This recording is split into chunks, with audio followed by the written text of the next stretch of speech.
నమస్కారం. మన దేశంలో, ఇండియాలో పామును చూడటం చాలా కామన్ కదా. కాని దాన్ని చూసిన ఆ క్షణంలో కలిగే భయం, అది కూడా అంతే నిజం. మరి ఆ భయం వెనక ఉన్న అసలు నిజాలేంటి? ఏ పాములు నిజంగా ప్రమాదకరమైనవి? ఒకవేళ పాము కరిస్తే మనల్ని మనం ఎలా కాపాడుకోవాలి?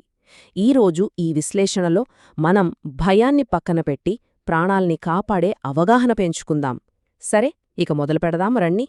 ఈ స్లైడ్ చూస్తే మనకొకటి అర్థమవుతుంది. మన సహజమైన భయానికి వాస్తవానికి మధ్య ఎంత తేడా ఉందో. ఇక్కడున్న పద్యంలో చెప్పినట్టే మనం పామును చూడగానే కంగారుపడి పారిపోతాం. కాని అసలు నిజమేంటంటే చాలా వరకు పాములు మనుషులకు ఏ హాని చెయ్యవు. పైగా అవి మన పొలాల్లో ఎలుకల్ని పురుగుల్ని తింటూ రైతులకు మేలే చేస్తాయి. అంటే పర్యావరణంలో వాటిది చాలా కీలకమైన పాత్ర అన్నమాట. అయితే ఈ వాస్తవం వెనక మరో కఠినమైన సత్యం కూడా దాగి ఉంది. అవును, ఆ భయం వెనక ఒక సీరియస్ ప్రాబ్లం కూడా ఉంది. భారతదేశంలో పాము కాటు అనేది మనం అనుకున్న దానికంటే చాలా చాలా పెద్ద సమస్య. దాని అసలు రూపమేంటో ఇప్పుడు చూద్దాం. మన దేశంలో ప్రతి సంవత్సరం 20,000కు పైగా పాముకాటు కేసులు రిపోర్టవుతున్నాయి. ఒక్కసారి ఆలోచించండి. అంటే దాదాపు ప్రతిరోజూ 55 మంది పాముకాటుకు గురవుతున్నారన్నమాట. ఇంకా బాధాకరమైన విషయమేంటో తెలుసా? ఆ కేసుల్లో సుమారు 15,000 మంది ప్రతి ఏటా చనిపోతున్నారు. అంటే ప్రపంచవ్యాప్తంగా పాముకాటు వల్ల చనిపోయే ప్రతి ఇద్దరిలో ఒకరు మన భారతీయులే. అసలు ఎందుకిలా జరుగుతోంది? అయితే ఈ మరణాలకు కారణం పాము విషం కంటే కూడా ఇంకొక పెద్ద కారణముంది. అదే అజ్ఞానం. ఈ స్లైడ్లో క్లియర్గా చూపించినట్లుగా సరైన అవగాహన లేకపోవడం, సరైన టైంకి సరైన ట్రీట్మెంట్ అందకపోవడమే ఈ విషాదానికి అసలు కారణం. ఈ నంబర్స్ వెనుకున్న బాధను నిజంగా అర్థం చేసుకోవాలంటే మనం టెంగల్ కమల్ అనే ఒక వ్యక్తి కథను తెలుసుకోవాలి. ఈ కథ మనకు కళ్ళకు కట్టినట్టు చూపిస్తుంది సరైన సమాచారం లేకపోవడం, తప్పుడు చికిత్స ప్రాణాలను ఎలా ప్రమాదంలో పడేస్తాయో. ఈ కథ జరిగింది 1981లో. టెంగల్ కమల్ 20 ఏళ్ల యువ రైతు. ముంబై దగ్గర్లోని తన పొలంలో చెప్పులు కూడా లేకుండా వర్షంలో పనిచేసుకుంటున్నాడు.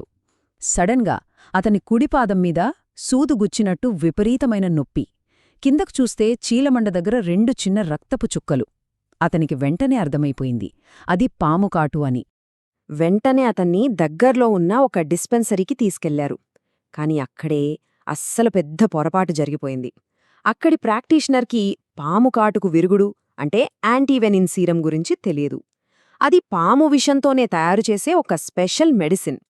ఆయనేం చేశారంటే దానికి బదులు ఒక పెయిన్ కిల్లర్ ఇంజెక్షన్, కొన్ని యాంటీబయాటిక్స్ ఇచ్చి పంపించేశారు. కాని శరీరంలో విషం వ్యాపిస్తూనే ఉంది. కొద్దిసేపటికే కమల్ పరిస్థితి సీరియస్ అయిపోయింది. కళ్ళు తిరగడం, వాంతులు, కాలు వాచిపోయి భరించలేని నొప్పితో నరకం చూశాడు. పాము కరిచిన 5 విలువైన గంటలు గడిచిపోయాయి. ఆ తరువాత చివరికి కమల్ని ముంబైలోని ఒక పెద్ద హాస్పిటల్కి మార్చారు. అప్పటికే విషం తన పని మొదలుపెట్టింది. గాయం నుండి, చిగుళ్ల నుండి రక్తం కారుతోంది. వెంటనే డాక్టర్లు కరెక్ట్ ట్రీట్మెంట్ స్టార్ట్ చేశారు. యాంటీవెనిన్ ఇంజెక్షన్లు ఇచ్చారు. ఎమర్జెన్సీగా బ్లడ్ ట్రాన్స్ఫ్యూషన్స్ చేశారు.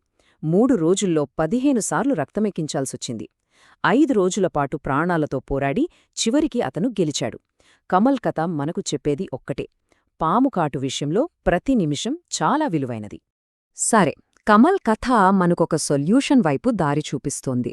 మన దేశంలో 200 కన్నా ఎక్కువ రకాల పాములున్నా వాటన్నిటి గురించి మనం భయపడాల్సిన అవసరం లేదు. కేవలం ఒక 4 అత్యంత ప్రమాదకరమైన పాములను గుర్తిస్తే చాలు. సో మన ఫోకస్ని భయం నుండి సరైన సమాచారం వైపు మారుద్దాం. ఈ స్లైడ్ చూస్తే మనకు ప్రాబ్లం ఎంత సింపుల్గా అర్థమవుతుందో చూడండి. భారతదేశంలోని 200కు పైగా పాము జాతులలో కేవలం 50 మాత్రమే విషపూరితమైనవి. మరి వాటిలో కూడా మన దేశంలో జరిగే 99% పాముకాటు మరణాలకు కారణమయ్యేవి కేవలం 4 జాతులే. వీటినే బిగ్ 4 అంటారు. అవి రసల్స్ వైపర్, సా స్కేల్డ్ వైపర్, ఇండియన్ కోబ్రా అంటే మన నాగుపాము, మరియు కామన్ క్రేట్ అంటే కట్లపాము.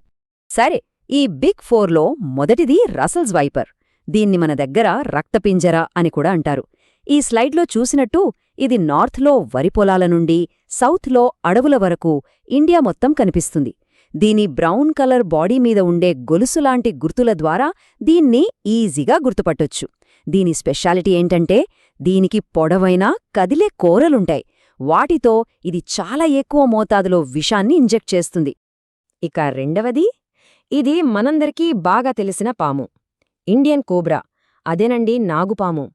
దీని పడగ వెనక ఉండే ఆ కళ్లజోడు గుర్తు చాలా ఫేమస్ కదా. ఇవి ఎక్కువగా భూగర్భంలో పాత చెట్ల కింద నివసిస్తాయి. దీని కాటు చిన్నగా అనిపించొచ్చు, కానీ ఒక విషయం గుర్తుంచుకోవాలి. దీని విషం రస్సెల్స్ వైపర్ కంటే 3 రెట్లు పవర్ఫుల్. న్యూరోటాక్సిన్ అంటే ఇది డైరెక్ట్గా మన నరాల వ్యవస్థపై దాడి చేస్తుంది.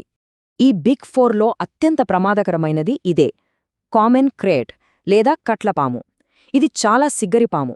రాత్రిపూట మాత్రమే బయటకు వస్తుంది. మెరిసే నల్లటి శరీరంపై తెల్లటి చారలతో దీన్ని గుర్తించవచ్చు. దీని గురించి చాలా భయానకమైన విషయమేంటంటే దీని విషం నాగుపాము కంటే కూడా పవర్ఫుల్. పైగా దీని కాటుకు నొప్పి కూడా ఉండదు. అందుకే చాలామంది నిద్రలోనే దీని బారినపడి ప్రాణాలు కోల్పోతారు. ఓకే, ఈ పాములను గుర్తించడం అనేది ఫస్ట్ స్టెప్ మాత్రమే. కానీ అసలైన సొల్యూషన్ ఏంటి? వాటి కాటుకు గురికాకుండా ఉండటమే. సో ఇప్పుడు మనం పాటించాల్సిన కొన్ని సింపుల్ సేఫ్టీ రూల్స్ గురించి తెలుసుకుందాం. ముందుగా ఒక పెద్ద అపోహను తొలగించేద్దాం. అదేంటంటే పాములు మనుషులను వెతుక్కుంటూ వచ్చి వేటాడవు. అవి మనల్ని శత్రువులుగా చూడవు. ఈ స్లైడ్ చెప్పినట్లే చాలా పాములు సిగ్గరి జీవులు. వాటి ఫుడ్ ఎలుకలు, కప్పలు, ఇలాంటి చిన్న జీవులు. మరి అవి ఎప్పుడు దాడి చేస్తాయి అంటే మనం అనుకోకుండా వాటిపై కాలు వేసినప్పుడు లేదా వాటిని బెదిరించినప్పుడు. కేవలం సెల్ఫ్ డిఫెన్స్ కోసం మాత్రమే. మరి పాము కాటును ఎలా నివారించాలి? సమాధానం చాలా సింపుల్. మన రోజువారీ అలవాట్లలోనే ఉంది. ఇంటి చుట్టూ ఎలుకలు లేకుండా చూసుకోండి. ఎందుకంటే ఎలుకల వాసన పాములను ఆకర్షిస్తుంది. ముఖ్యంగా వర్షాకాలంలో చాలా జాగ్రత్తగా ఉండాలి. బయటకు వెళ్లేటప్పుడెప్పుడూ షూస్, పొడవాటి ప్యాంటు వేసుకోండి. రాత్రిపూట ఒక టార్చ్ లైట్ కంపల్సరీ. నడిచేటప్పుడు ఒక కర్రతో నేలను తడుతూ వెళ్తే ఆ వైబ్రేషన్స్కి పాములు వాటంతట అవే దూరంగా వెళ్ళిపోతాయి. మనం ఈ విశ్లేషణ చివరి దశకు వచ్చేశాం. ఒకవేళ ఎప్పుడైనా అత్యవసర పరిస్థితి ఎదురైతే మన ప్రాణాలను కాపాడే కొన్ని కీలకమైన విషయాలను ఇప్పుడొకసారి గుర్తుచేసుకుందాం. సో ఈ మొత్తం విశ్లేషణను ఈ 4 ముఖ్యమైన పాయింట్లుగా గుర్తుంచుకోండి. 1. ఐడెంటిఫికేషన్. ప్రమాదకరమైనవి కేవలం ఆ బిగ్ 4 మాత్రమే. 2. ప్రివెన్షన్. సింపుల్ జాగ్రత్తలతో పాము కాటును ఆపొచ్చు. 3. రియాక్షన్. ఏ పాము కరిచినా అది విషపూరితమైనదే అని భావించండి. నాటు వైద్యం, మూఢనమ్మకాలతో టైం వేస్ట్ చేయకండి. 4. క్యూర్. యాంటీవెనిన్. ఇది మాత్రమే అసలైన మందు. వెంటనే హాస్పిటల్కి వెళ్లడమే ప్రాణాలను కాపాడుతుంది. మనం మొదట్లో విన్న పద్యంలోని చివరి లైన్స్తో ముగిద్దాం. అది గడ్డిలో మెలికలు తిరుగుతున్నప్పుడు నేను పక్కకు తప్పుకుని అది వెళ్ళిపోవడాన్ని చూస్తాను.